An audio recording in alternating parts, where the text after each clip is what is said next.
Welcome back to the Carbon Cardboard Podcast covering the Formula One sports card hobby. Got a great episode for you on tap today.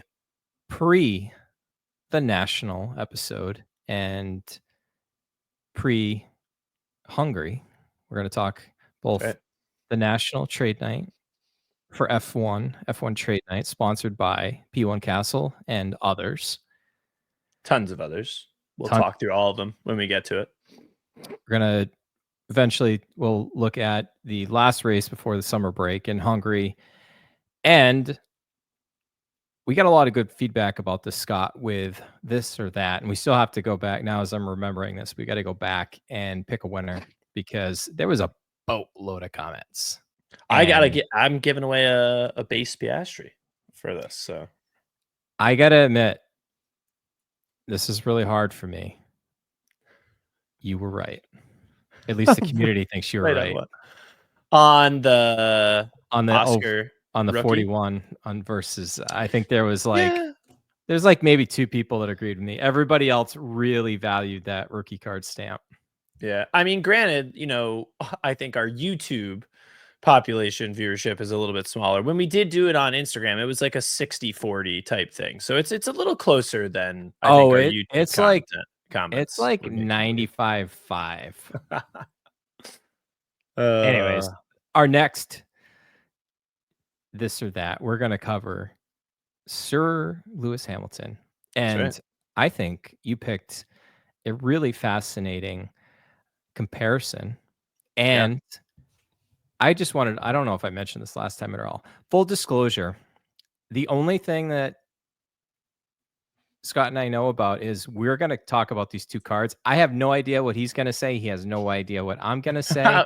And we'll have to, again, ask the YouTube community, which one do you prefer? I don't know if we could keep giving away stuff, Scott, but I think just community engagement is give away our gratitude. Yeah. You will get a shout out on the podcast potentially. There you go. All right, let's not bury the lead. We have a race to talk about that happened this last weekend. Yep. This will probably be our only episode of the week because you are getting ready to head to the National, and not the Nationals, as a lot of people have said on social media. The National. That's right. So our only episode. So we're going to obviously recap the last race, talk about the next one, and the CADs as we do. But you've got a break credit winner.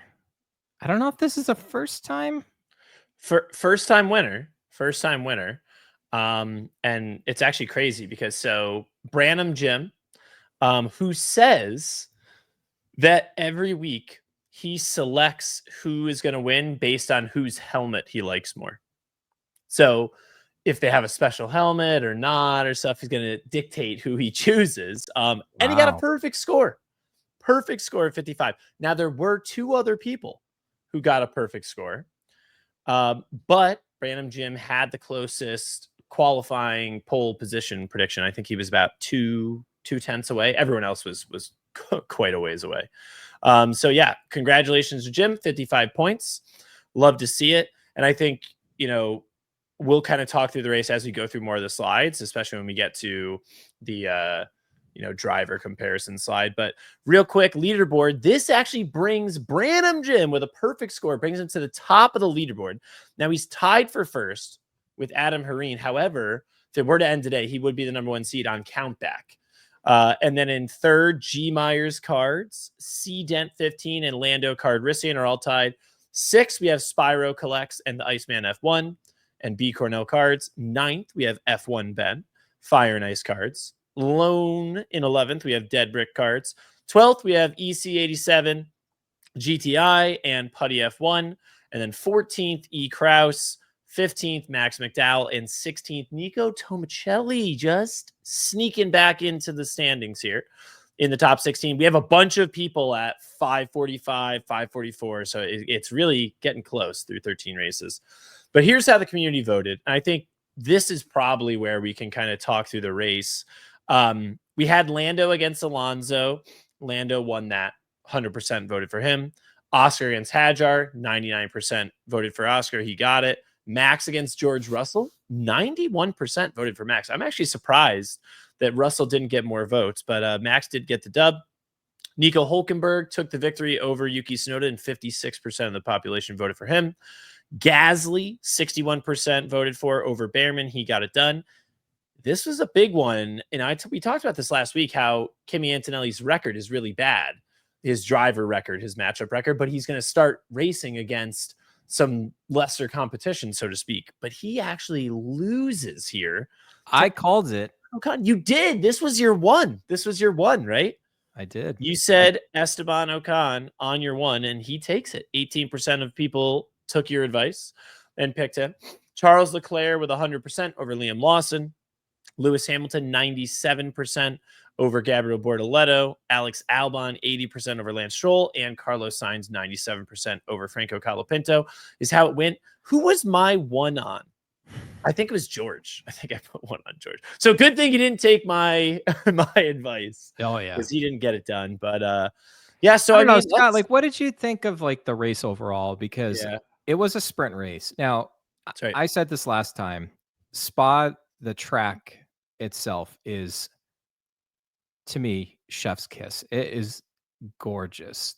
I love the elevation changes. It is a classic racetrack. A lot of different circuits race here. There's endurance racing there.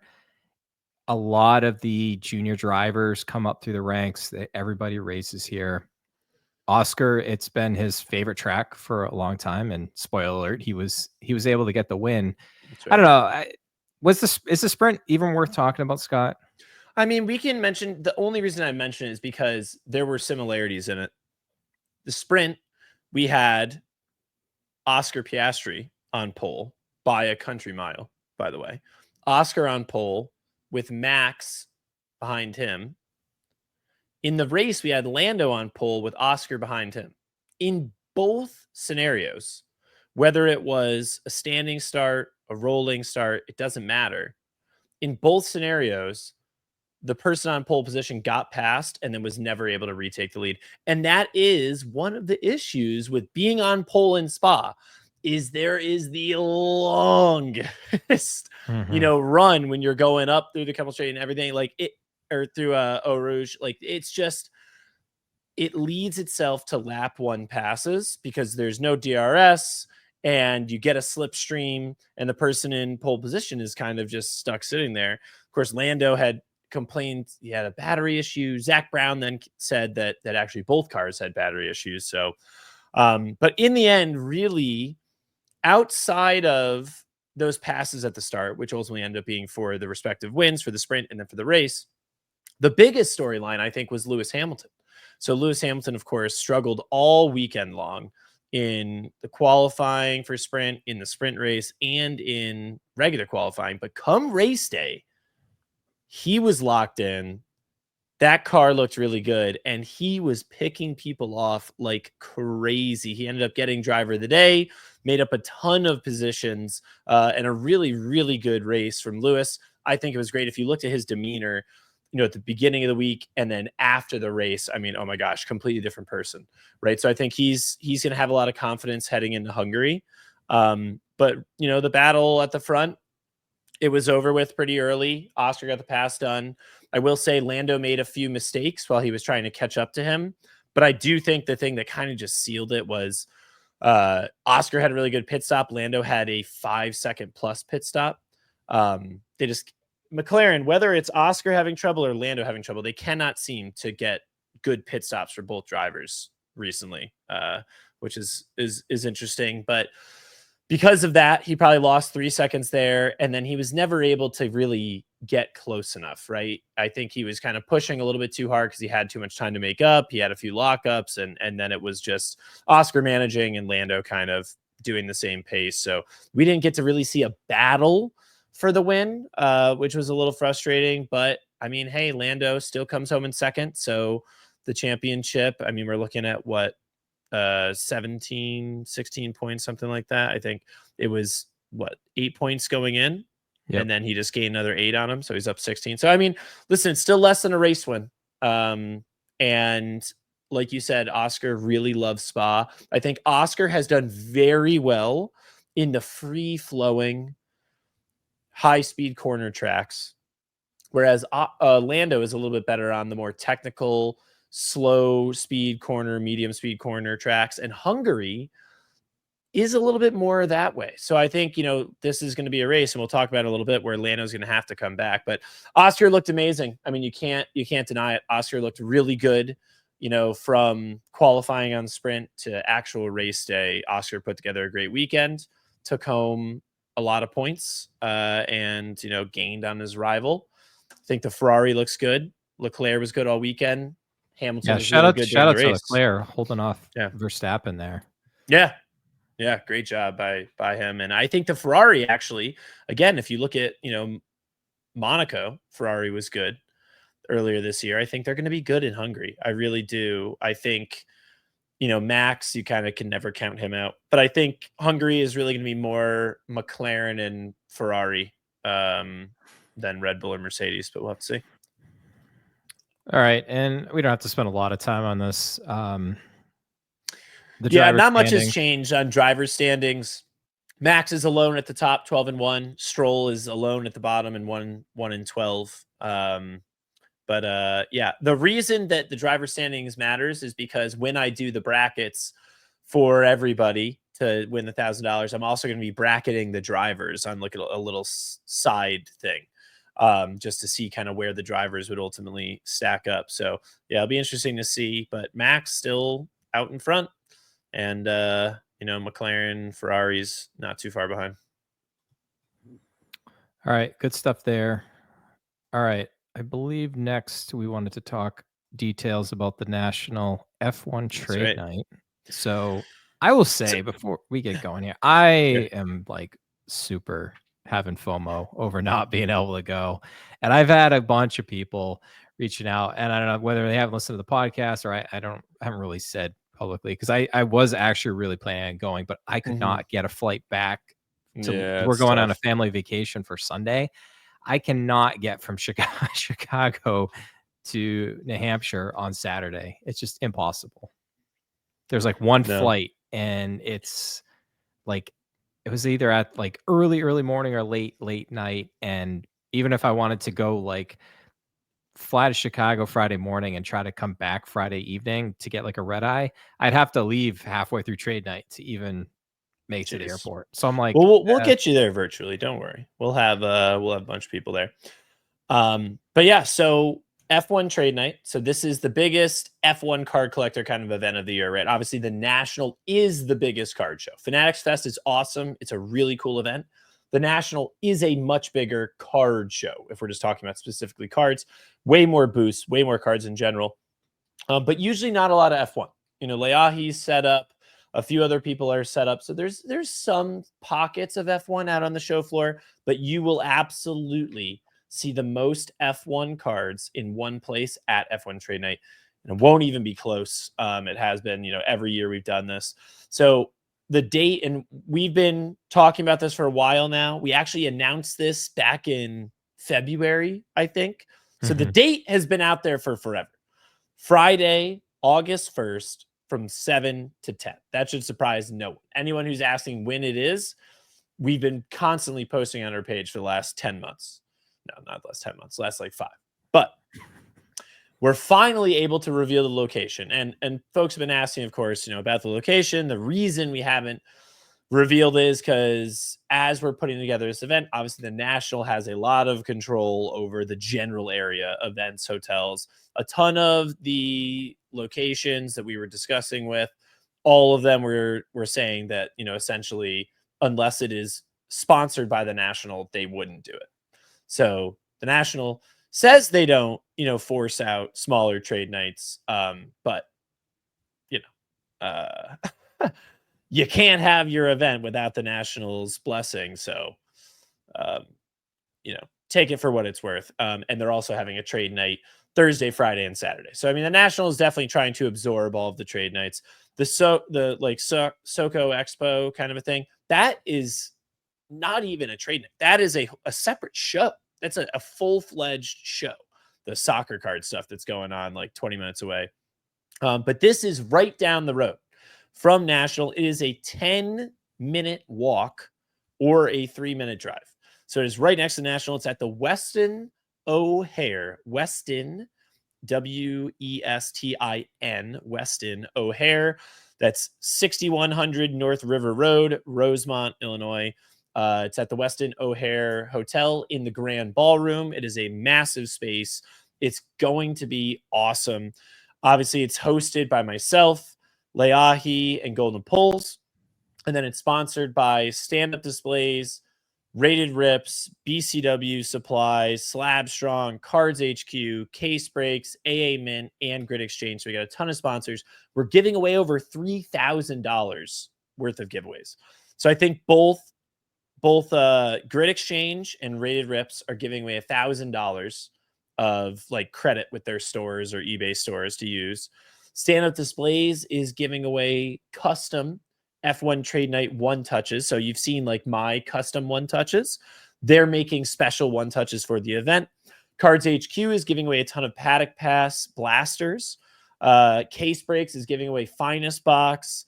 BCW and Slabstrong are going to have like unlimited supplies, and they're free for everybody. So top loaders, sleeves, like you name it. If you need it, it'll be there, and it's all free. AA Mint is bringing TurboTax. So there'll be a bunch of giveaways with them, but also anyone who brings children, if you bring your kids, they get free TurboTax, just no questions asked. There's no giveaway. It's just you get it. So yeah, tons of stuff. And then I'm also going to be giving away either some wax or some slabs.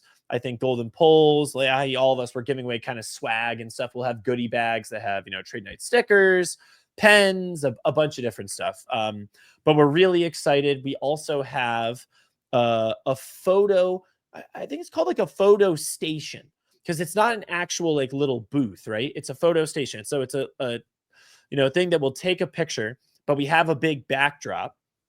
And then we have a bunch of props that you can take. Like, you have one, it points to someone, it says like, I'm with the reserve driver, and like things like that, little like Valtteri Bottas mullet. We even have a cutout that it makes it like a PSA slab, Gem Mint 10, of course. So it'll be fun. People will be able to take pictures and everything. We've got a few bars for folks. I think you get one free drink ticket when you come in. Of course, have to be legal age to be able to drink. But it'll be a lot of fun. We're going to see so many F1 cards. And guys, the event is from 7 to 10.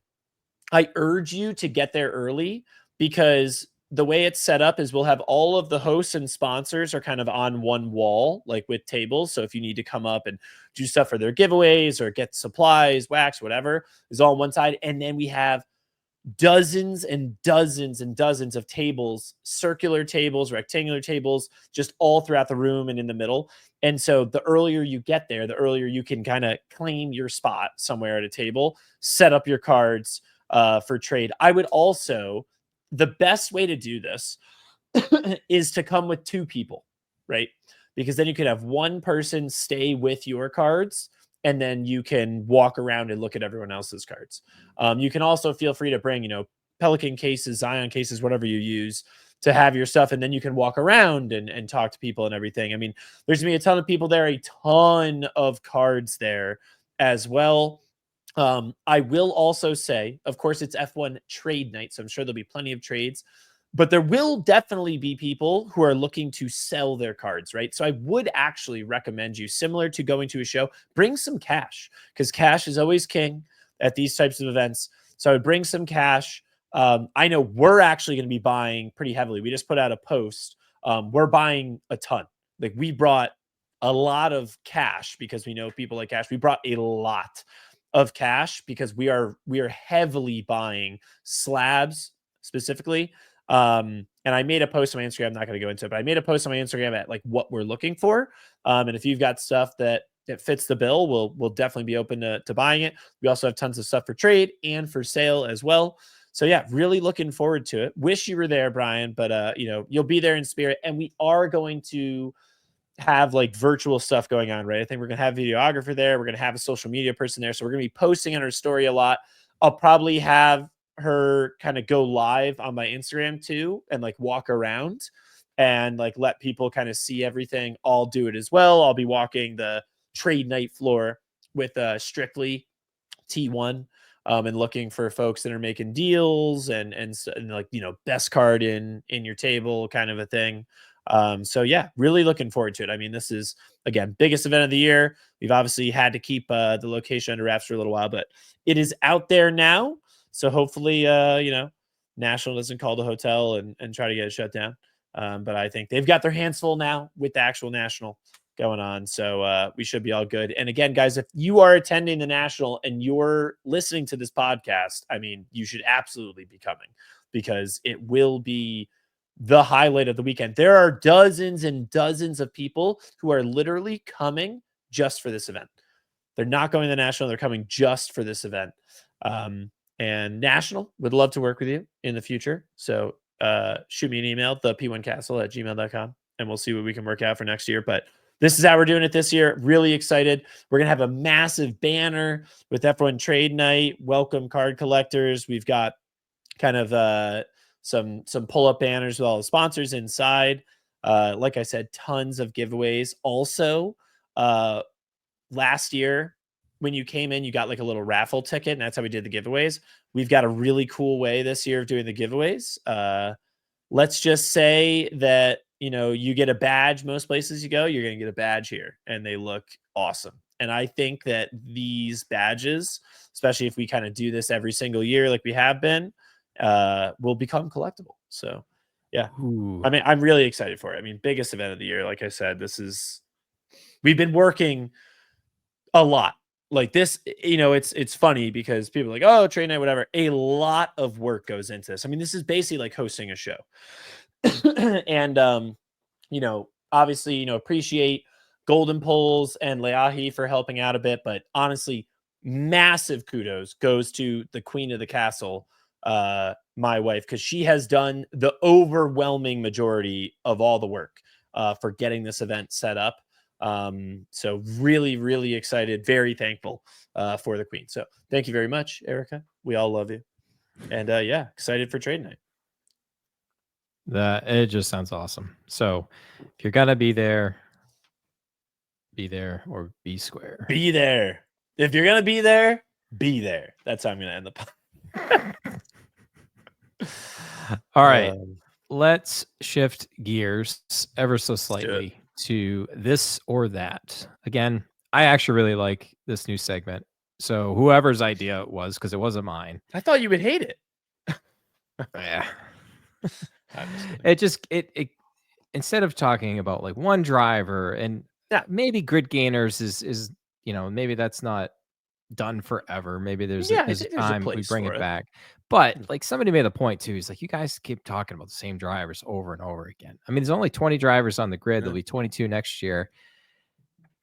But debating two cards and the merits of both, it lives forever. It is evergreen, potentially. There we go. Maybe. All right. Yeah, probably outdated after we hit publish. But anyways, drum roll, please. And shout out to AJ every time hits. He's been dabbling with some AI and stuff to try to give us a little bit of a jingle. And he had like this gosh, yeah. He had this like to give you the other one. Did he send it to you for the grid gainers? He did. He sent me one, and it was like over a minute long. I was like, oh, yeah, man. that's I love it, but like time, we got 10 seconds. We need like maybe 7 to 10 seconds tops. And then he gave me one, and I was like, oh man, AJ, I hate to tell you this, but I don't know if we're gonna be doing grid gainers anymore. All right, you keep talking through. I'm looking up this pop here. Okay. All right. So anyways, this or that. So very interesting comparison. We are going to be talking about two very different Sir Lewis Hamilton cards. If you're not on YouTube and you're not seeing this on your screen, the first card we are going to talk about is Lewis Hamilton's image variation, short print, sitting pose from 2020 Topps Chrome. Sapphire. in a PSA 10. And on the other side, we have a first year insert in 2024 Topps Chrome, the grid, with a rumored total population of about 21 cards, and only 7 have been graded by PSA. Only 2 PSA 10s. And this one is a PSA 8 specifically. Like this discussion here is PSA 10 on the 2020 Sapphire IV against a PSA 8 on the grid. Because I will say right now, if we're looking at PSA 10 of both cards, it's actually not even close. The grid is worth like way more. We're talking 5 times as much, 4 times as much. But a PSA 8 of the grid and the PSA 10 Lewis Hamilton, these cards are actually selling for relatively similar amounts. The grid maybe a little bit more, but close enough. They're close enough that I think it's worth the discussion. And yeah, I'm really curious, Brian, because again, I've kind of put together a couple of these. I think in the future we'll probably both maybe throw some together. But I'm really curious to hear your thoughts, and I really want the community to get engaged as well in the comments, and I'll probably throw something on my story on Instagram as well. But yeah, like where is your head at on this comparison?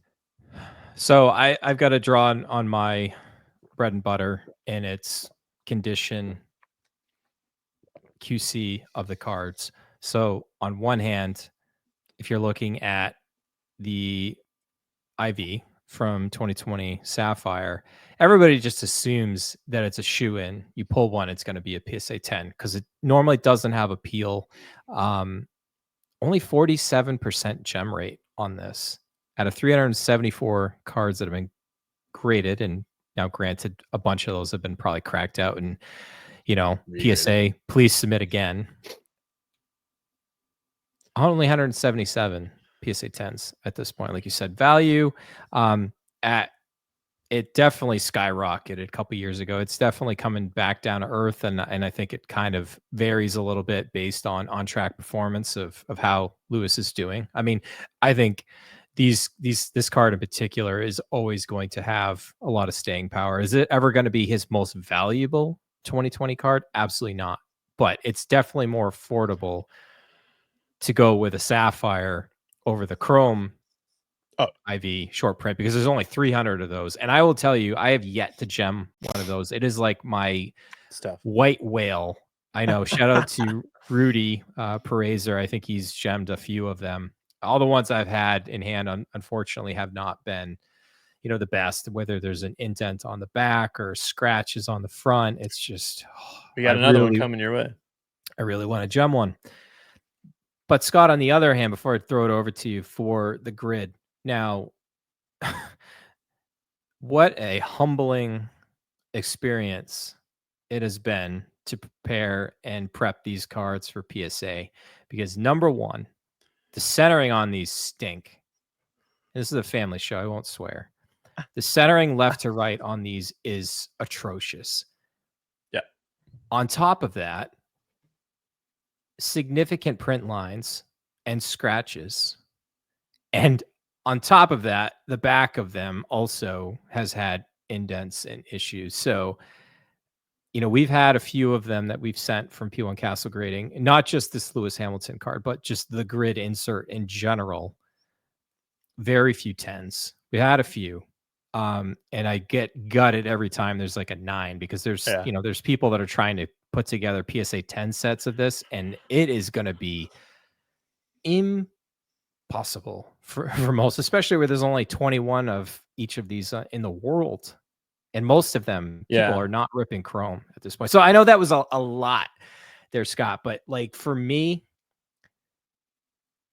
I still have to, I have to follow the 2020 flow chart. I think for the most part, I think the grid has its place. I think obviously being a first year, it just looks very classic, like vintage looking. You've got the half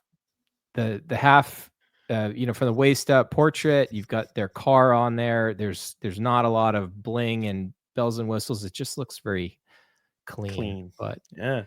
I don't know, Scott. I think for me, I still would side on if I had, whatever both of these are going for, and I haven't looked up either of them. If they're going for equal, I still think I'm going to side with the IV. Yeah. GarageBand No. Lewis. Yeah, that's fair. I mean, listen, I think, like you said, the 2020 IV, especially in a PSA 10 from Sapphire, I think like if you have a Sapphire IV, PSA 9 is fine, right? It's a good card, but you definitely want to have a PSA 10 in this card if you're going to have it. 177 on the pop. There's enough out there, right? That if you're going to spend the money, I think it's worth getting a 10. The value has fluctuated all over the place, anywhere between like 600 to 1,000, basically up and down all over the place. I mean, One those thing used about to go for this, like 2,000. oh yeah, there was a time there was 3 back when the Chrome IV PSA 10s were 30 plus. But I think for me, I love 2020. I've ripped over 300 cases of 2020 Sapphire. Like we said, the castle was built on Sapphire, on 2020 Sapphire. I will always love Lewis Hamilton's 2020 image variation picture. It is iconic. It is amazing. And I love 2020 Sapphire. So I'm taking the grid because 20 cards, guys, 20. Some people math it at 19, 21, 20, whatever. There's around 20 cards of the grid of each driver. There are 177 tens of the Lewis Hamilton Sapphire image variation. It's an amazing card. It's iconic. You will have an easier time selling this card. This 2020 Sapphire IV, much more liquid. If you're looking to like buy, sell, kind of move around a lot, that's the card for you. I love the grid. I think the grid reminds me of track tags. And the reason the grid reminds me of track tags is when it first came out, people slept on it. Remember when track tags came out, they were like, oh God, there's a lot going on here. I don't like the look. It's horizontal. And, people didn't really like track tags that much. It was portraits or nothing. When this set first came out, 2024, everyone's like, the grid, oh, I don't know. They look kind of boring. Now, the sentiment has completely shifted. And the grid is seen as, like you said, a clean, classic type modern card. If you look at what we talked about last week, we talked about helmet collection for Oscar Piastri, right? That is a more like pop in your face, like, look at the imagery of the helmet, like huge close-up photo, the helmet collection across the whole thing. This one is just like, I remember Ben talked about at the beginning when the set first came out. He said it looks like a movie poster, and it does. And similar to the image variations, it is part of a set. All 20 drivers have the grid. If someone manages to put together an entire set of all 20 PSA 10, that will be astonishing. But even putting together a set of any grade of all 20 drivers is also extremely challenging. Again, there are only 20 of these cards in the world for each driver. Like, that is so short print. In a world where, like, seriously, think about this. When we normally get short prints in Chrome, they're printed to oblivion, right? Think of Art du Grand Prix. Look at what a base Art du Grand Prix does right now. $30. And they were really cool when they first came out. They're selling for like 100, but there's so many of them. That is the issue. And even celebration variations, image variations from 2023 Chrome, they're really cool, but there are just so many of them that it just waters it down a bit. So for them to put in an insert where, yeah, the total print run of it is around 400 because there's 20 drivers, 20 cards each. So there's going to be some amount of them coming out in general, only having 20 per driver. I mean, for me, the rarity, the scarcity really makes it important. And it has a chance to be one of the lasting 2024 cards. Like, if we look at 2024, If you look at any year, portraits are always good, right? You always want your portraits. Okay. In a given year, there's going to be maybe 1 or 2 images outside of the portraits that everyone kind of collectively agrees on that they like. Oscar Piastri, number 41 from 2023 is an example. George Russell, number 192 from 2020, right? Spaceman helmet, just different cards like that. But outside of that, you go to autographs or inserts. And in 2024, helmet collection is really popular. The grid is really popular. Ultrasonic is actually really popular as well. But Ultrasonic is twice as printed as the grid. There are 40 of each driver in Ultrasonic, whereas the grid only has 20. So I listen, I get it. I know 2020 is goated. It's amazing. The more people that come in, potentially that one has a higher ceiling. I don't know though. I really just love how scarce the grid is. And for me, at least right now, I would actually take the grid. I would take the PSA Lewis Hamilton grid. I think the PSA 10 Hamilton IV is amazing. Both of these cards, by the way, are probably going to end up in a paddock pack someday because they're both beautiful and they're cards that I think are cornerstone pieces for any Hamilton collector. You can't go wrong. I think, if you want the classic first year, I mean, go for it, right? The Hamilton image variation. That one will be much easier to buy. I bet you at trade night, we see over 20 Lewis Hamilton PSA 10 Sapphire image variations. I'm calling it right now. Over, under 20. I'll do 20 and a half over, under on the amount of Lewis Hamilton PSA 10s. Because like I said, pop is 177. There's a lot of them out there. And not to beat a dead horse, but pop 20. I mean, the PSA 8, it's not the best grade, but I think there's only 2 or 3 10s and then a 2. handful of 9. 2 Yeah. 10s. How many Yeah. 9s? I didn't look at the 9s, but it's a 29% gem rate. So there's only 2 out of the 7 that have gems. So 2 out of the 7 that have gemmed. Yeah. So I mean, if you look at this 8, there's only a few. There's only 6 maximum that have graded higher. But and could be again even too, less. like again, I dealing with sometimes managing expectations for individuals with grading cards, and you can't guarantee a 10. I never will guarantee a 10, and sometimes you get people that are like, oh, like an 8 or a 9, and sometimes you have to say, like, the rarity really matters. Like, sometimes you just grade the card regardless just to Just have want it it. slabbed. Yep. You just want it slabbed. There's routes you can go to, like, go the authentic only if you don't really want like a number grade on there. But like, I don't mean to to be a dead horse on What's my coming to side, you? but my gosh, these cards, I actually have a little bit of a cold sweat when I see one of these cards on my desk, because I just know how difficult it is to gem, and people Super want tough. 10s. Like, People do unfortunately, want 10s. there are only 20, like you said, there's only 20 of each driver. You want to do the best that you can. Yeah, I saw a video going around about it's like the collector who only collects 10s. So funny. And he And comes in, he's like, I get it. Like, I don't know. For me, this is just my soapbox for a moment. I actually really struggle, Scott, to buy a card that I didn't prep, hmm, because I'm always going to wonder what the process was to get it to where it needed to be. And obviously PSA does their things, but like, right. that's how OCD I am, that at least I Yeah. know if I get an 8, 9, or 10, at least, like, I knew how, how it was all made up to that point. And I feel I'm more at peace if I don't get a 10. That's But fair. then if I get a 10, I feel like it's worth more, because it's like, well, that was me. I did that. Yeah. I mean, listen, at the end of the day, whether you want 10s, 9s, 8s, whatever, I mean, you're going to have to pay up for that, right? And with a card like the grid, 10 might not be possible to get. Literally, you said the pop is 2. Mhm.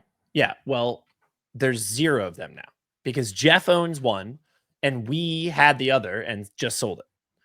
And that card we listed for 3,500. We sold it in a day.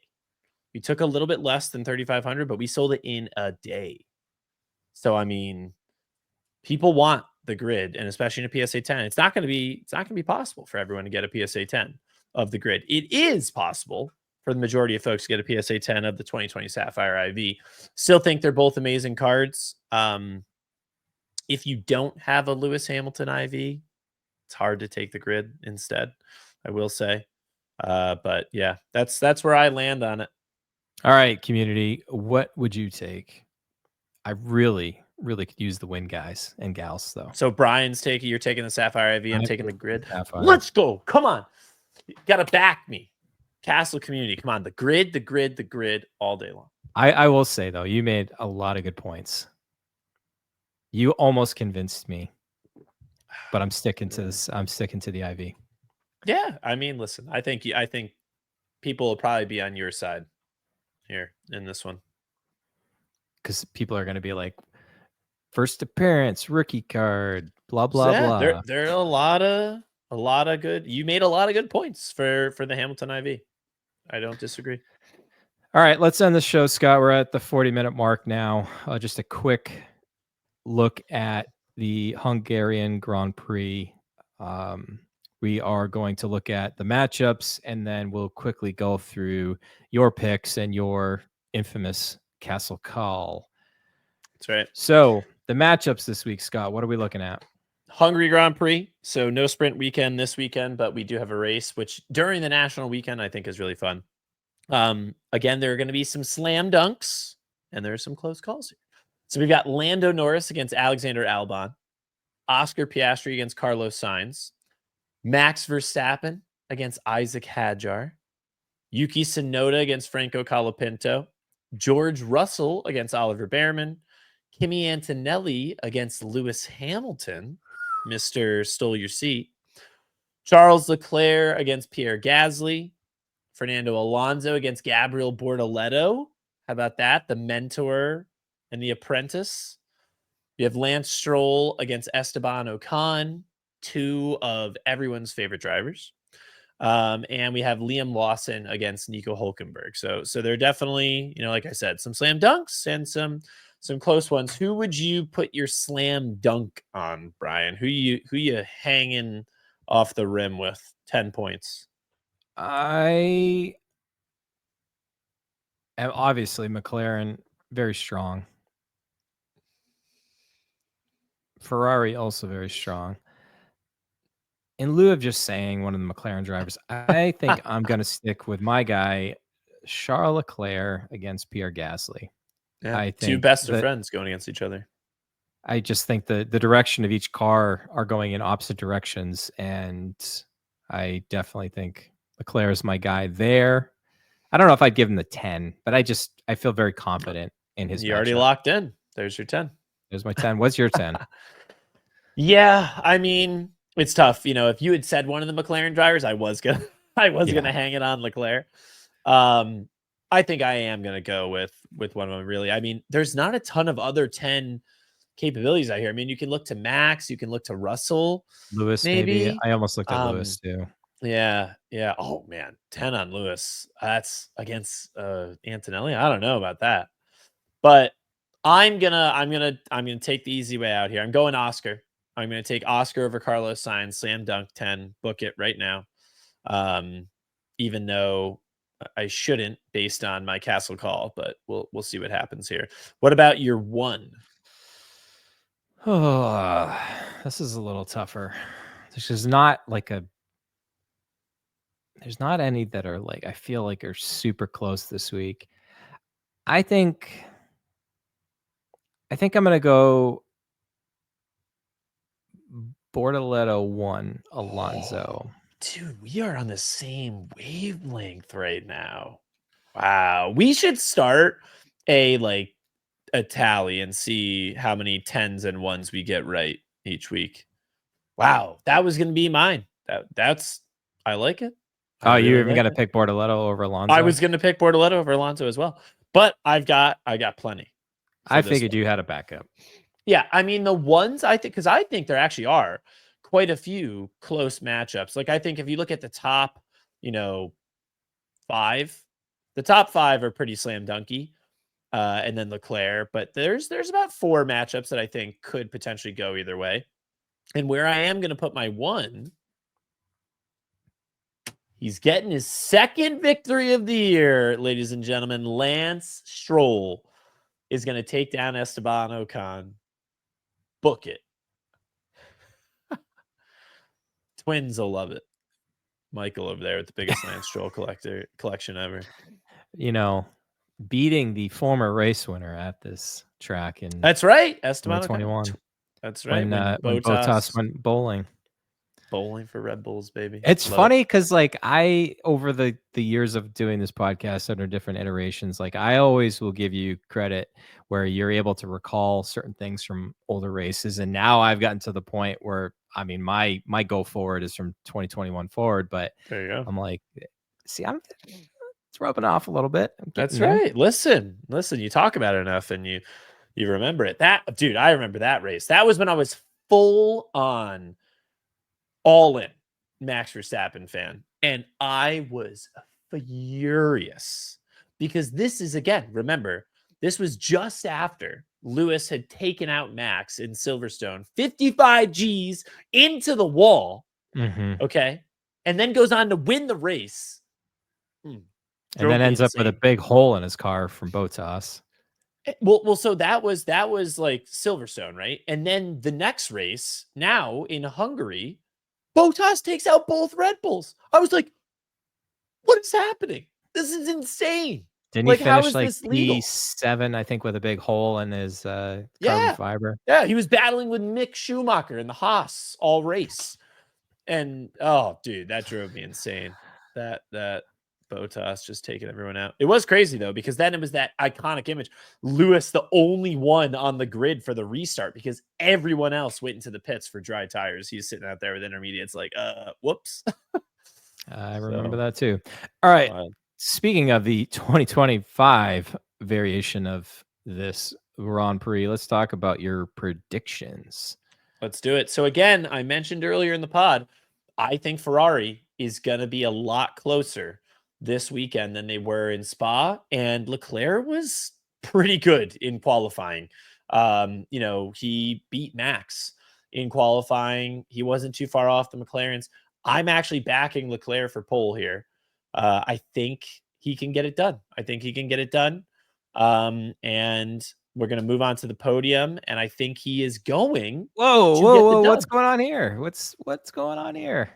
Yeah, so we've got Leclerc in first, Lando in second, and third, Lewis Hamilton. We have a double Ferrari podium, including the winner, Lando in second, and my castle call is going to reveal where Mr. Piastri is. Because I think castle call, Verstappen and Piastri make contact on lap 1. Because I think it's going to be Leclerc qualifying first, then Lando, then I think Max and Oscar are going to be third and fourth, with Lewis like fifth. Like those three are all going to be next to each other. And yeah, I think Max and Oscar are gonna hit each other.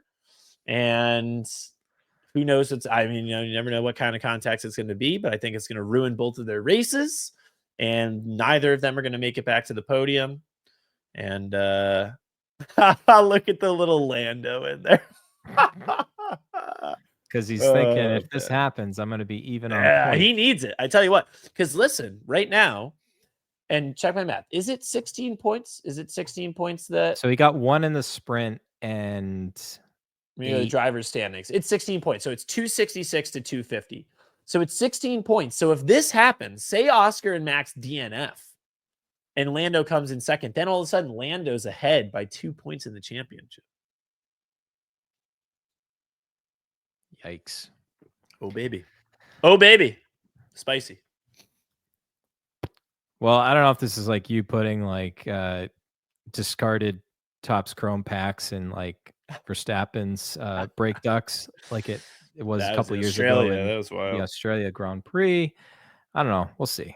For entertainment purposes only. There we go. But that's it. Guys, remember to get your pick'ems in. I'm going to be posting them tomorrow. I'm going to post the results tomorrow of Spa, and then we'll also post Hungary. You'll have your Survey Monkey, so you can fill that in Thursday or Friday. Just make sure you get it in before Saturday. And I know a lot of people are going to be at the show or at trade night, etc. Do it Friday. Just get it done on Friday. Don't wait until Saturday morning. There's no reason. You don't need to see FP3, guys. After FP2, you know all you need to know. Make your selection then. Do it during some downtime on Friday. Do Because it. we're getting to it. You can't, at this point, you can't miss a week. Like if you're going to get in the top 16, now granted, it doesn't matter if you're near the top 16. If you're just going for the $100 in break credit every week, get your submission in. But if you're vying for one of those top 16s, you can't miss a week, especially if you've already missed 1 week. Like we have like Get Nerdy in here, missed a week. She just got a perfect score. She's been climbing. She was way up there and then dropped because she missed a week, but now she's been climbing. You can't miss a second week. If you miss 2 weeks, you have no shot to be in the top 16 because people are churning out some solid scores. Yeah, don't be like me and just give up. I've missed one that turned into 2, missed it, it turned to 3 and 4. I am living vicariously through the rest of you. So good on all of you that have been able to stick with it.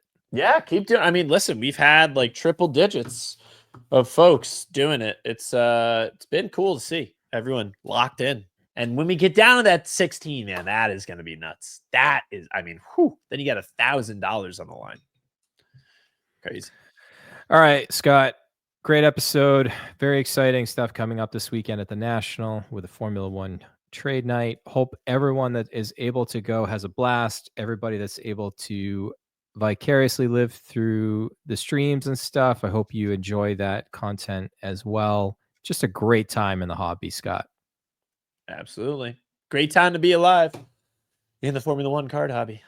But trade night again, guys, Friday night, 7 to 10 p.m. at the Westin O'Hare Hotel in the Grand Ballroom. Make sure you're there. In the meantime, collect your cardboard and keep it carbon.